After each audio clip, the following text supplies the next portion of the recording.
আমার ওসমান হাদি ভাই শেষ হয়ে গেল, মানে শেষ। কি সুন্দর কথা বলতো, কি প্রতিবাদী কণ্ঠ তার। কত ভারতের বিরুদ্ধে দেশের যত ষড়যন্ত্র হয়েছে সবগুলোর বিরুদ্ধে আমার ওসমান হাদি ভাই কথা বলেছে। আজকে ওসমান হাদির জন্য আমি আসিফ হুজুর কিংবা আমার সামনে হাজার জনতা নয়, কোটি কোটি মানুষ আজকে ওসমান হাদির জন্য চোখের পানি ফেলছে। সিরাজগঞ্জের ভাইরা, মনটা আজকে বড্ড ভারাক্রান্ত।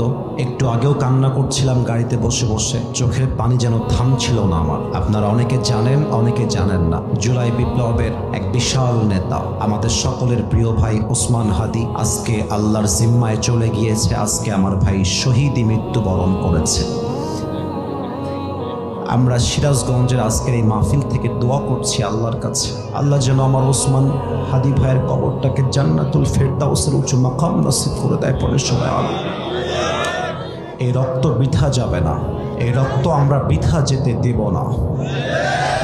বাংলার ধামাল যুবকরা বেঁচে থাকতে যতদিন পর্যন্ত ওসমান হাদির খুনিদের বিচার হবে না, যুবকরা শান্তির ঘুম বাংলার মাটিতে ঘুমাতে পারবে না। আমার ওসমান হাদি ভাই শেষ হয়ে গেল, মানে শেষ। কি সুন্দর কথা বলতো, কি প্রতিবাদী কণ্ঠ তার। কত ভারতের বিরুদ্ধে দেশের যত ষড়যন্ত্র হয়েছে সবগুলোর বিরুদ্ধে আমার ওসমান হাদি ভাই কথা বলেছে।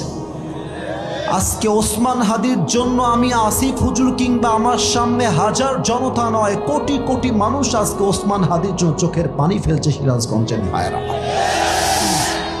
আমি আবারও দোয়া করছি আল্লাহর কাছে, আল্লাহ আমার ওসমান হাদি ভাইয়ের যদি কোনো গুনাহ পৃথিবীতে বেঁচে থাকতে হয়েও থাকে, তুমি তার শহীদি রক্তের বিনিময়ে তার কবরটাকে জান্নাতুল ফেরদাউসের উঁচু মাকাম হিসেবে কবুল করে নাও। পড়াশোনা আমিন, তো জোরে সোরে বলেন সবাই আমিন। ইনশাআল্লাহ দেশ একবার আমরা স্বাধীন করেছি। 2024 সালে দেশটাকে আমরা নতুনভাবে আবার স্বাধীন করেছি। তবে জুলাই বিপ্লবের প্রত্যেকটা নেতার কাছে, প্রত্যেকটা ছাত্র জনতার কাছে আমি আসিফ হুজুর একটা বার্তা পৌঁছে দিতে চাই। আমাদের আর একটা যুদ্ধ এখনো করা বাকি আছে।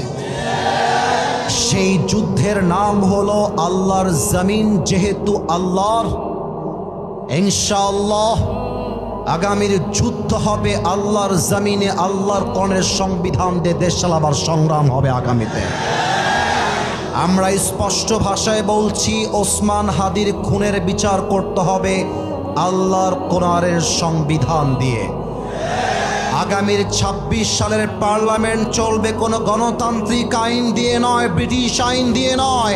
আগামীর পার্লামেন্ট চলতে হবে আল্লাহর কোরআনের সংবিধান দিয়ে। সিরাজগঞ্জের আমার কথা স্পষ্ট।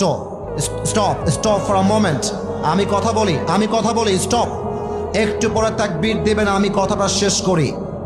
আমরা অনেকে জানতে পেরেছি ওসমান হাদির খুনিরা নাকি বর্ডার ক্রস করে ভারতে পালিয়ে গিয়েছে।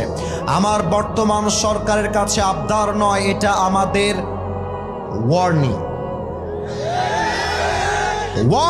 and this is the last warning from the people of Bangladesh. প্রত্যেকটা যুবকদের পক্ষ থেকে বাংলাদেশের প্রত্যেকটা সরকারের দায়িত্বশীল ব্যক্তিদের কাছে এটা আমাদের লাস্ট ওয়ার্নিং। হাদিকে খুন করে যারা ভারতে পালিয়ে গিয়েছে, এদেরকে ভারত থেকে ধরে এনে ঢাকার জাতীয় মসজিদ বাইতুল মুকাররমের সামনে দাঁড় করিয়ে ওদের মাথায় গুলি করে হত্যার রায় পাশ করতে হবে আগামীর বাংলাদেশ।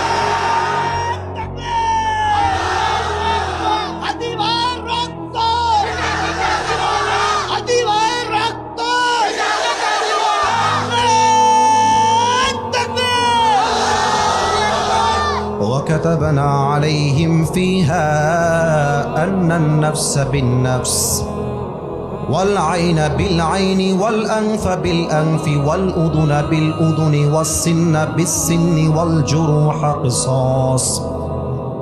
আল্লাহ বলছেন, যে তোমার চোখ তুলে নিবে তুমি তার চোখ তুলে নিবা, যে তোমার হাত ভাঙবে তুমি তার হাত ভেঙে দিবা। চোখের বদলে চোখ, কানের বদলে কান, নাকের বদলে নাক, হাতের বদলে হাত, পায়ের বদলে পা, জানের বদলে জান। অতএব আল্লাহর কোরআন দিয়ে পার্লামেন্ট চলবে। ওসমান হাদির খুনিদের বিচার না হওয়া পর্যন্ত বাংলার ধামাল যুবকরা থামতে পারে না, এই লড়াই থামতে পারে না, এই যুদ্ধ থামতে পারে না। ঠিক কিনা বলো সবাই? আল্লাহ আমার প্রিয় ভাইকে যেন শহীদি মর্যাদা নসিব করে, পড়েন সবাই আমিন।